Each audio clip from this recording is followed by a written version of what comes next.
बदमाश पुलिस पर सवार।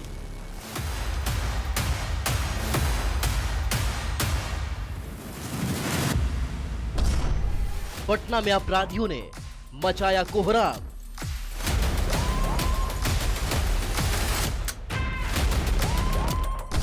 पटना में बड़े कारोबारी की हत्या से सनसनी।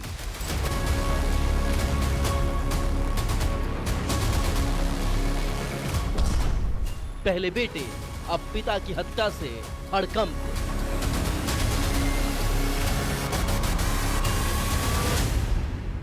नमस्कार, आप देख रहे हैं न्यूज़ 18 बिहार झारखंड और मैं हूं आपके साथ लक्ष्मी। पटना पुलिस ने खेमका हत्याकांड में अज्ञात हमलावरों के खिलाफ केस दर्ज कर लिया है। तकनीकी साक्ष्य के साथ साथ पुराने विवादों की भी पड़ताल की जा रही है।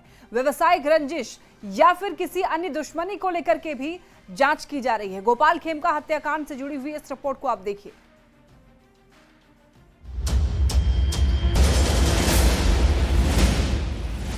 पटना के पौष इलाके में बेखौफ बदमाशों ने एक बार फिर पुलिस की सुरक्षा व्यवस्था की पोल खोल दी। गांधी मैदान के पास बिहार के जाने माने कारोबारी गोपाल खेमका की शनिवार देर रात गोली मारकर हत्या कर दी गई। सीसीटीवी फुटेज में साफ दिख रहा है, खेमका अपनी कार ड्राइव करके गेट के पास पहुंचते हैं। उनके पीछे एक कार थी। तब तक पहले से घात लगाकर बैठा एक बदमाश हेलमेट लगाए आया और कार में बैठे गोपाल खेमका को गोली मार दी और फरार हो गया। हॉर्न दिए हमको, हॉर्न देने के बाद हम पहुंचे वहाँ, तो पहुँच ही वाले थे कि आवाज़ हुआ। उसके बाद में हमने गेट, जैसे गेट पर पहुँचे अंकित बाबू बोले कि गेट खोलिए, गार्ड साहब चाचा जी का गोली मार दिया कोई। आरोप है कि पुलिस बहुत देर बाद पहुंची और जिस तरह घटना स्थल को सील किया जाना था वो नहीं किया गया। इस पूरी घटना में पटना पुलिस की कार्यशैली सवालों के घेरे में है।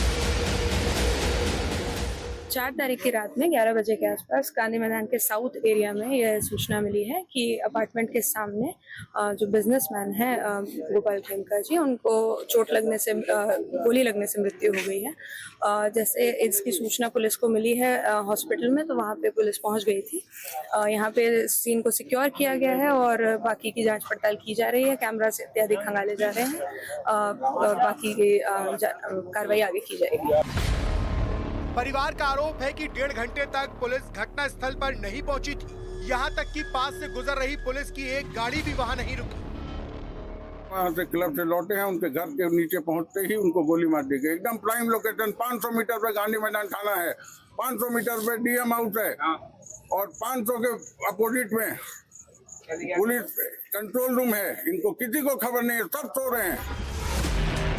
घटना के बाद प्रदेश की राजधानी की सुरक्षा व्यवस्था पर सवाल उठने लगे हैं। एक दिन पहले ही एडीजी लॉ एंड ऑर्डर ने सुरक्षा के बड़े बड़े दावे किए थे, लेकिन पटना के पौष इलाके में हाई अलर्ट के बीच एक बड़े कारोबारी की हत्या ने पुलिस प्रशासन की कार्यशैली पर सवाल खड़े कर दिए।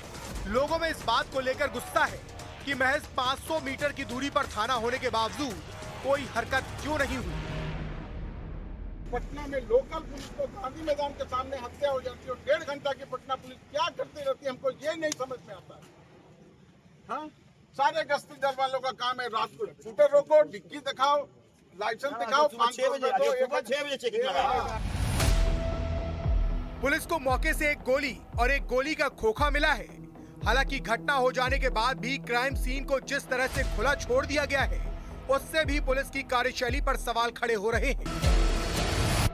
यही वो गाड़ी है जिसमें गोपाल खेमका बांकीपुर क्लब से निकले थे बैठकर और उसके बाद अपने घर के सामने पहुंचे थे, गेट पर पहुंचे थे। तभी उनके ऊपर पहले से यहां पर घात लगाए अपराधी ने उनके ऊपर फायरिंग कर दी। सर में सटाकर गोली मारी गई है। तो साफ तौर पर समझा जा सकता है कि पहले से रेकी की गई थी और उसके बाद यहां पर अपराधी जब वहां से बांकीपुर क्लब से निकले थे तब उसको जानकारी मिल गई थी, यहाँ पर उनके गेट पर खड़ा था और उसके बाद उसके गोपाल खेमका के ऊपर फायरिंग कर दी गई और जब तक उनको अस्पताल पहुंचाया जाता डॉक्टर ने उन्हें मृत घोषित कर दिया। पटना पुलिस, एसटीएफ, एसआईटी और एसआईयू को तफ्तीश में लगाया गया है, लेकिन क्राइम सीन को सील नहीं किया गया है और अब पुलिस सिर्फ लकीर पीट रही है। सीसीटीवी की जांच की बात कही जा रही है। फॉरेंसिक की टीम ने भी मौके पर जांच की है और सबूत इकट्ठा करने की कोशिश की है। हालांकि रात में हुई घटना के बाद फॉरेंसिक टीम सुबह पहुंची और घटना स्थल सील न होने की वजह से कई सबूतों के नष्ट होने की भी आशंका है। पुलिस पर सवाल इसलिए भी उठ रहे हैं क्योंकि खेमका परिवार पर ये पहला हमला नहीं है। इससे पहले भी 4 बार हमले हुए हैं और गोपाल खेमका के बड़े बेटे की 2018 में हत्या भी हो चुकी है। ये चौथा बार गोली चल चुका है, चौथा बार गोली है ये। किसके किसके ऊपर? पहले विजय खेमका के ऊपर गोली चला, 2 गोली उनको लगा था। फिर उसके बाद मोनू भैया के ऊपर लगा। मोनू भैया का नाम था वो, गुंजन खेमका के ऊपर गोली लगा। वही घर का नाम हम लोग मोनू भैया कहते थे। वो हाजीपुर फैक्ट्री में गोली लगा। फिर उनके छोटा बेटा थे, उनके ऊपर भी गोली चला था मगध हॉस्पिटल के पास, तो वो तो बच गए। और फिर चौथा घटना ये। एक और हाई अलर्ट के दावे और दूसरी ओर शहर के बीचों बीच हत्या। गोपाल खेमका की हत्या ने पटना पुलिस के सिस्टम पर बड़ा सवाल खड़ा कर दिया है और 4 से 5 महीनों में विधानसभा चुनाव होने से पहले राजधानी में हुए सनसनीखेज हत्याकांड ने सियासी गलियारों में भी सरगर्मी बढ़ा दी है।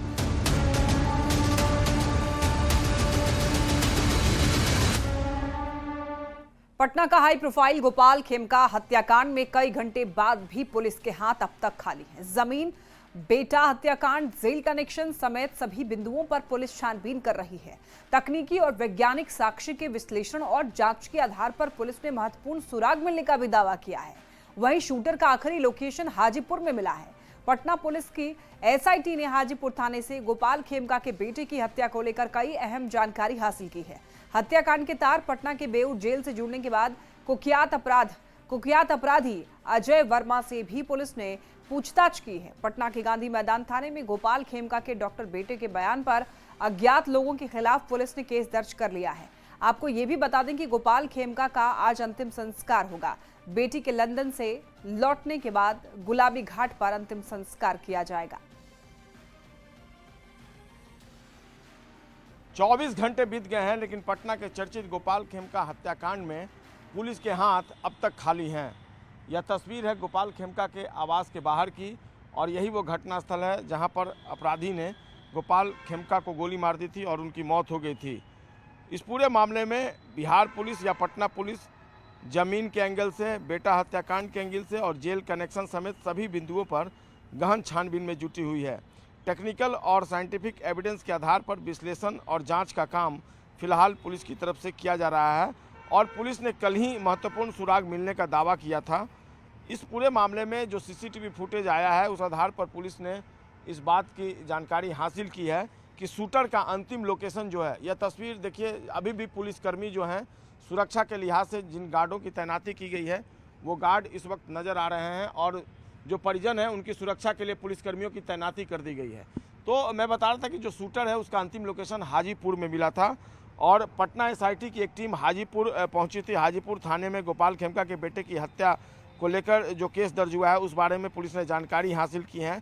जेल कनेक्शन की जहां तक बात है तो इस पूरे मामले में बेऊर जेल में बंद एक कुख्यात अपराधी जिसका नाम अजय वर्मा बताया जा रहा है, उससे पुलिस ने पूछताछ की है। तकरीबन आधे घंटे तक पूछताछ हुई है और गोपाल खेमका के बेटे गौरव खेमका के बयान पर गांधी मैदान थाने में अज्ञात लोगों के खिलाफ केस दर्ज कर लिया है पुलिस ने। और पुलिस की एक टीम ने कल इस पूरे मामले में देर रात फतुहा इंडस्ट्रियल एरिया के अलावा आरा में भी छापेमारी की है और यह छापेमारी ज़मीनी विवाद के एंगल से की गई है। तो निश्चित तौर पर पुलिस ने जो अहम सुराग हासिल किए हैं उस आधार पर कार्रवाई लगातार जारी है, लेकिन हकीकत और सच्चाई यह भी है कि अब तक जो शूटर है वो पुलिस की गिरफ्त में नहीं है। हालांकि दावा किया गया है पुलिस प्रशासन की तरफ से और सरकार की तरफ से जो मेन कॉन्स्पिरेटर है उसकी पहचान कर ली गई है, उसको आइडेंटिफाई कर लिया गया है और कभी भी और किसी भी समय पुलिस की तरफ से इस पूरे मामले का खुलासा किया जा सकता है। कैमरा पर्सन मनीष जुनेजा के साथ संजय कुमार, न्यूज़ 18 पटना।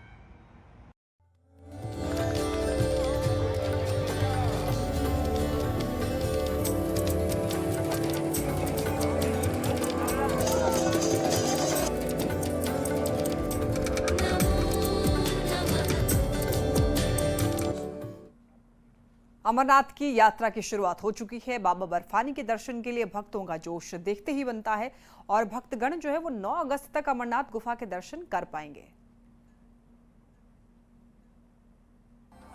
पवित्र गुफा में बाबा के दर्शन के लिए पहुंचे श्रद्धालु के चेहरे पर आस्था की अनोखी चमक थी। पहलगाम और बालटाल दोनों मार्गों से चढ़ाई कर श्रद्धालु बाबा के दर्शन करने पहुंचे। बाबा बर्फानी की गुफा में जैसे ही घंटियों की गूंज और शंखनाद हुआ, वहां उपस्थित हर भक्त की आंखें श्रद्धा से नम हो गई। हाल ही में पहलगाम में हुए आतंकी हमले ने पूरे देश को हिलाकर रख दिया था, लेकिन उस एक हमले से न तो श्रद्धालुओं का हौसला टूटा और न ही यात्रा की रफ्तार रुकी। इस बार के जत्थे में जोश पहले से कहीं ज्यादा है। श्रद्धालुओं का कहना है कि डरना नहीं है, बस बाबा पर भरोसा रखना है। बम बम भोले के जयकारों के साथ जैसे ही बसें रवाना हुई, सुरक्षा के घेरे में भक्तों का आत्मविश्वास झलक रहा था। ये जत्था एक यात्रा नहीं बल्कि एक संदेश है कि आतंक के सामने हम झुकने वाले नहीं। और आप देख रहे हैं कि किस तरह से यात्रियों का एक भव्य इस्तकबाल यहाँ पे किया गया, भव्य स्वागत किया गया और साधुओं की टोली जो है, साधुओं की मंडली जो है, तो आप देख रहे हैं कि साधुओं की मंडली इसका जो यात्रा का जो है क़यादत कर रहे हैं। ओम नमः शिवाय। कहाँ से आप? कहाँ से आए? तमिलनाडु। तो कैसा अभी यहाँ पे भव्य स्वागत हुआ? बहुत खुशी है, थोड़ा ज्यादा अच्छा है। उधर से आर्मी वाला तो मुझे तो ज्यादा सपोर्ट करेंगे। मुझे पहले वो आपके भगवान है, फिर अमरनाथ में देखने के लिए ज्यादा खुशी तो हो रही है। ज्यादा इस तरह का स्वागत होगा? कभी नहीं सोचा था ऐसे होगा बोल करके, बहुत अच्छे से हो रहा है। किस तरह का एक्सपीरियंस रहा यहाँ? बहुत अच्छा रहा एक्सपीरियंस। अमरनाथ यात्रा सिर्फ सुरक्षा और श्रद्धा की नहीं बल्कि सेवा और स्वागत की भी मिसाल बन चुकी है।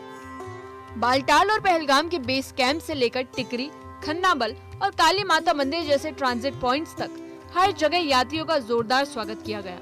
डीजीपी नलिन प्रभात से लेकर स्थानीय डीडीसी चेयरमैन और प्रशासनिक अधिकारी तक खुद मौके पर मौजूद रहे। साफ सफाई, मेडिकल सुविधाएं, ठहरने की जगह और खाना, हर चीज का ध्यान रखा गया। वहीं लोकल दुकानदारों और लोगों ने भी यात्रियों का खुले दिल से स्वागत किया।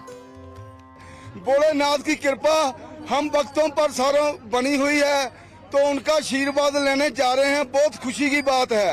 अच्छा, ये बताइए कि किस तरह के अरेंजमेंट से अभी आप जा रहे हैं? तो बहुत बढ़िया अरेंजमेंट है, बहुत बढ़िया सीआरपीएफ की बहुत बढ़िया सिक्योरिटी है। हनुमानगढ़ी से हैं। पहली बार आए हैं? पहली बार आए हैं। कैसा लग रहा है? बहुत अच्छा लग रहा है, बहुत व्यवस्था है और बहुत इतनी व्यवस्था है कि पूछो मत। कोई इतना अच्छा बाबा बरसाने के यहाँ सब लोग जा रहे हैं। खच्चर की व्यवस्था है, पालकी की व्यवस्था है, पैदल व्यवस्था है, पत्रकार की व्यवस्था है, उनकी भी जय जयकार, आरपीएफ वाले की जय जयकार, बटालियन की जय जयकार।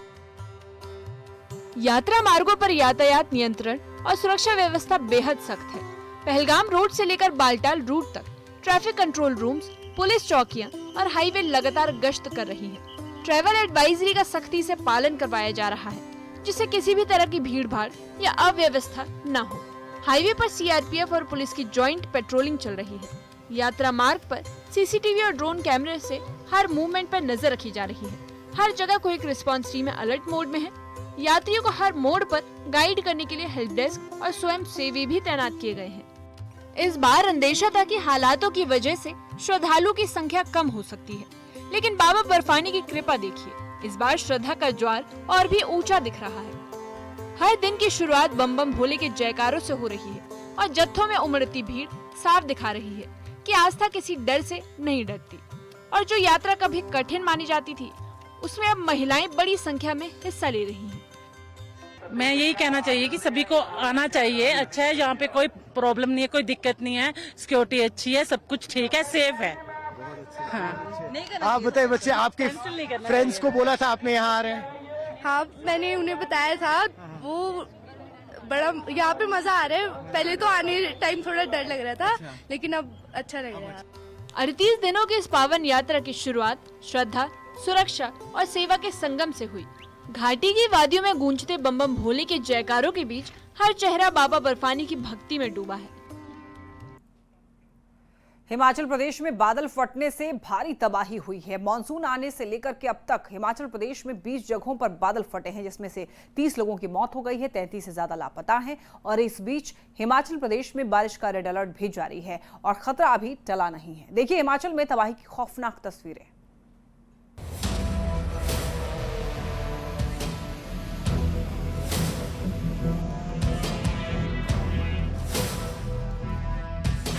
हिमाचल में तबाही बादल फाड़।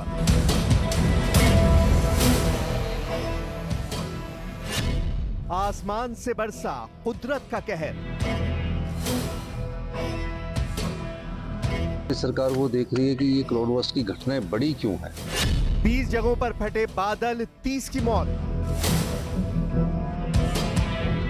ताकत है ताकि उस दुख भरी घड़ी को सह सके और हम सब लोग, हमारी पूरी पार्टी उन सब के साथ, दुखी परिवारों के साथ। तबाही ऐसी जैसी देखी नहीं कभी। और मैं खुद अगले एक आधे दिन के अंदर जो है वो जो प्रभावित क्षेत्र है वहां का मैं दौरा करूंगा। हिमाचल प्रदेश में मॉनसून आफत बनकर टूटा है। भारी बारिश के चलते ब्यास नदी उफान पर आ गई है और जगह जगह से तबाही की दर्दनाक तस्वीरें सामने आ रही हैं। मंडी की ये तस्वीरें देखिए, जहां एक के बाद एक 4 जगहों पर बादल फटे और ब्यास नदी का जलस्तर 20 फीट बढ़ गया। ब्यास नदी में आए सैलाब ने ऐसा तांडव मचाया कि कहीं पुल टूटे तो कहीं गाड़ियां पानी में बह गईं। करसोग में 2 जगह बादल फटने से हालात गंभीर हो गए हैं। कई घरों को नुकसान पहुंचा। बाकली खड्ड में 16 मेगावाट का पावर प्रोजेक्ट पूरी तरह तबाह हो गया। घटना के वक्त इसमें 12 कर्मचारी काम कर रहे थे। सभी ने किसी तरह भागकर जान बचाई। कुदरत का ऐसा रौद्र रूप जिसमें हर तरफ सिर्फ बर्बादी ही नजर आती है। सरकार वो देख रही है कि ये क्लाउडबर्स्ट की घटनाएं बड़ी क्यों हैं, इसके पीछे का कारण ये है। लेकिन कुछ एनवायरमेंटलिस्ट और साइंटिफिक डाटा के अनुसार ये कहा जाता है कि जब वेपोरेशंस गर्मियों में होती है और हिमालय की सर्द हवाएं उनके साथ टकराती है तो कहीं ना कहीं क्लाउडबर्स्ट का रूप लेती है, जिसके कारण हम एकदम बहुत ज़्यादा पानी आ जाना नुकसान करता है। मुझे इस बात को लेकर के मैं बहुत विचलित भी हूँ, बहुत हैरान भी हूँ, परेशान भी हूँ सारी इस घटना से। मैं कह सकता हूँ कि सराज विधानसभा क्षेत्र तो एक तरह का 25 साल पीछे चला गया।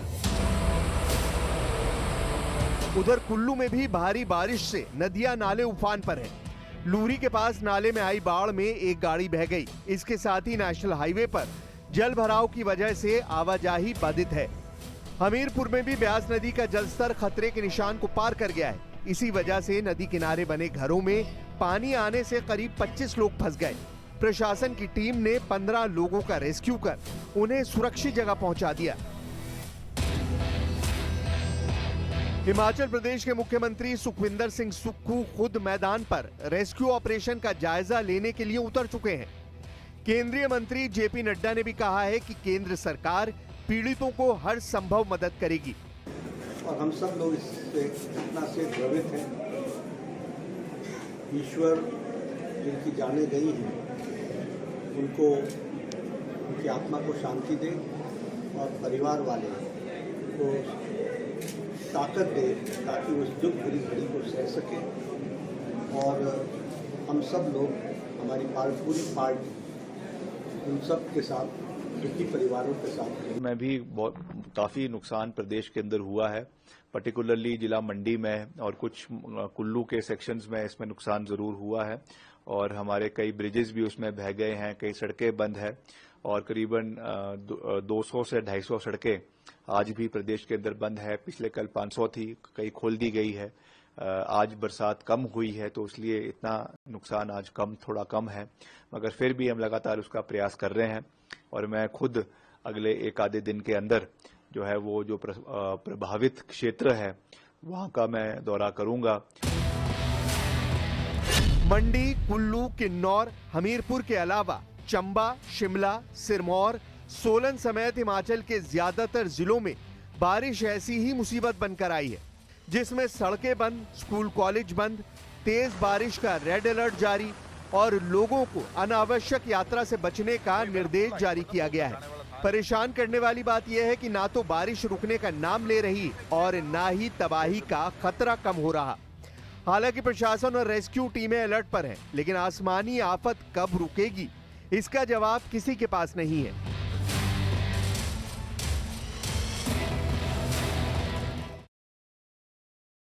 पहाड़ों से लेकर मैदानों तक बारिश मुसीबत बनती जा रही है। राजस्थान से लेकर गुजरात में मानसूनी बारिश ने हालत खराब कर दी है। कई शहरों में बाढ़ जैसे हालात हैं। उत्तराखंड से लेकर हिमाचल प्रदेश में बारिश के साथ साथ लैंडस्लाइड की घटनाएं लगातार हो रही हैं। देखिए रिपोर्ट।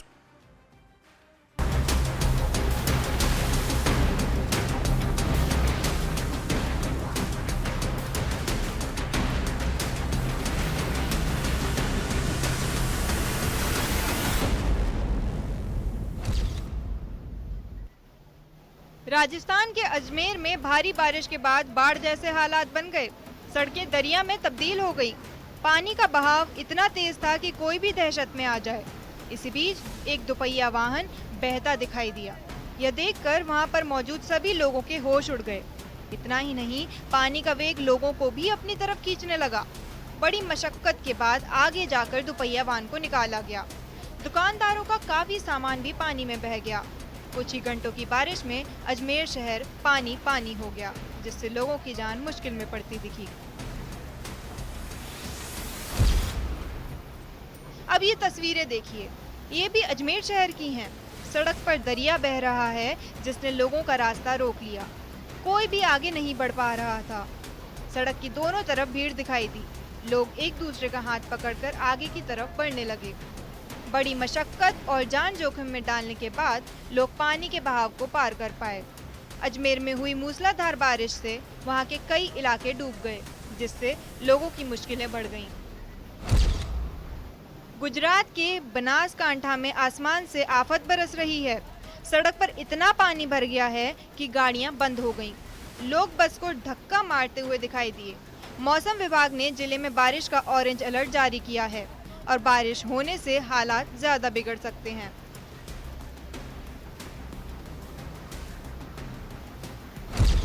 गुजरात के जामनगर में बारिश से बाढ़ जैसे हालात हैं। बारिश की वजह से यहां खोडियार माता का मंदिर डूब गया। इतना पानी भर गया कि मंदिर का केवल ऊपरी हिस्सा नजर आ रहा है। जामनगर में रंगमती नदी उफान पर है, जिसकी वजह से आसपास के निचले इलाकों में पानी भर गया।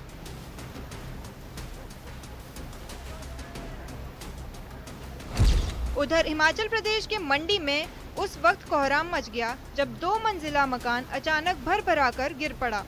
मकान की नींव तक नहीं बची और उसके अंदर रखा सामान भी मकान के साथ खाई में गिर गया। मंदिर के सिराज इलाके में हुई इस घटना से आसपास के लोग दहशत में आ गए। और इसी के साथ इस बुलेटिन में इतना ही। तमाम खबरों के लिए आप देखते रहिए न्यूज़ 18।